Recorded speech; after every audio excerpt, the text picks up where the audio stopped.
Et bienvenue à tous socios, bienvenue pour cette nouvelle vidéo qui va commencer fort puisque les tirages au sort des demi-finales de la Copa del Rey qui ont eu lieu aujourd'hui ce mercredi.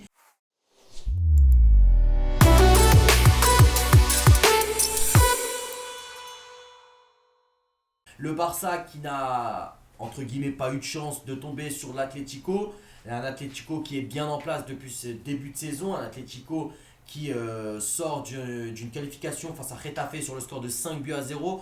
Pourtant, on connaît cette équipe de Getafe qui est une équipe qui est en bloc, qui défend en bloc bas, donc qui est difficile pour les adversaires de percer leur défense. Et pourtant, les Colchoneros ont su percer leur défense à 5 reprises. Les Colchoneros qui se sont imposés contre Getafe 5-0 et qui se qualifient pour cette demi-finale. Une demi-finale riche en football car au-delà des inquiétudes de tomber contre l'Atlético, on est le Barça quand même les gars. Voilà, nous aussi on fait un très bon début de saison même si on est derrière eux dans le classement de la Liga. Mais en Ligue des Champions on a terminé deuxième derrière Liverpool. Voilà, un Barça et un Atlético bien en place, ça va nous promettre du bon football des deux côtés, que ça soit au que ça soit au Montjuic et au Metropolitano. Un match 50-50. Pour ma part, il n'y a aucun favori, sachant que allez, un petit avantage pour l'Atlético qui termine chez eux, mais en termes de football 50-50, l'Atlético qui est un club qui sait défendre, qui est très fort en contre-attaque et qui est efficace. Donc voilà, un Barça Atlético qui débutera le 26 ou 27 février, match aller, match retour à l'extérieur 2 ou 3 avril.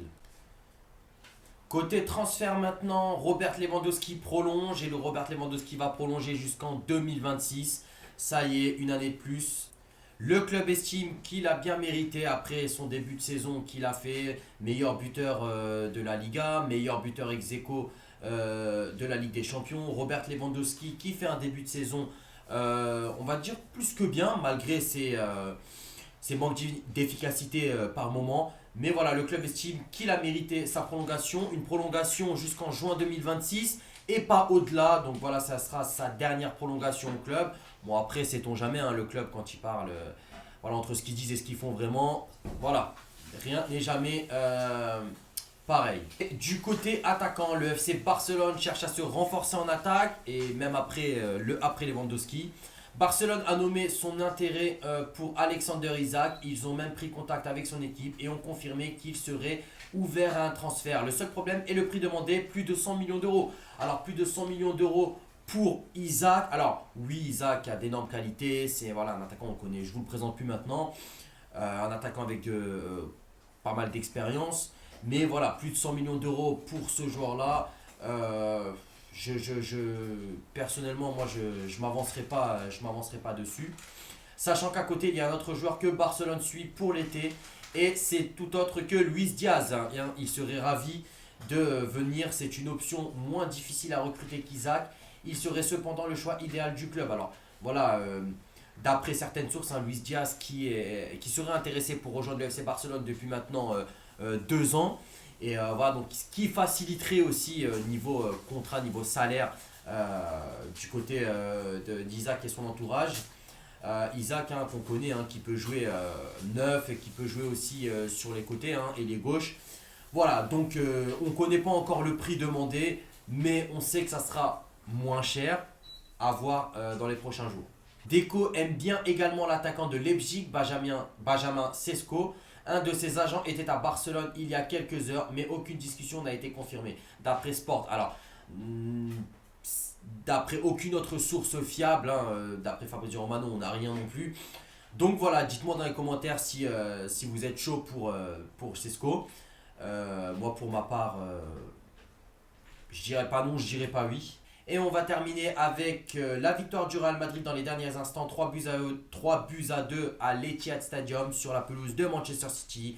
Un match 3-2 mais qui est un résultat complètement trompeur puisque le Real Madrid a marché sur Manchester City dans le jeu. Un match qui aurait dû se terminer par un score de 5-2 voire 6-2 avec toutes les occasions nettes que sont créées le Real Madrid. Un Manchester City qui est vraiment affaibli ces derniers temps et vraiment... On l'a vu face au PSG, j'ai regardé également face au Real Madrid et franchement je reconnais plus ce club de Manchester City. C'était vraiment. Pourtant, on avait un Real Madrid qui était bien en place, mais pas un grand Real Madrid non plus. Mais voilà, on a vu ce qui m'a inquiété, c'est qu'on a vu une supériorité du Real Madrid sans être un grand Real, sans être un Real en confiance. Et c'est là qu'on voit les inquiétudes de Pep Guardiola, les inquiétudes à travers cette équipe. Voilà, j'espère que vous avez apprécié cette nouvelle vidéo du FC Barcelone Socios. N'hésitez pas à vous abonner, partager. N'oubliez pas qu'à 1000 abonnés, on a un tirage au sort totalement gratuit pour gagner pas mal de maillots. N'hésitez pas à vous abonner. Visca Barça et Visca Catalunya.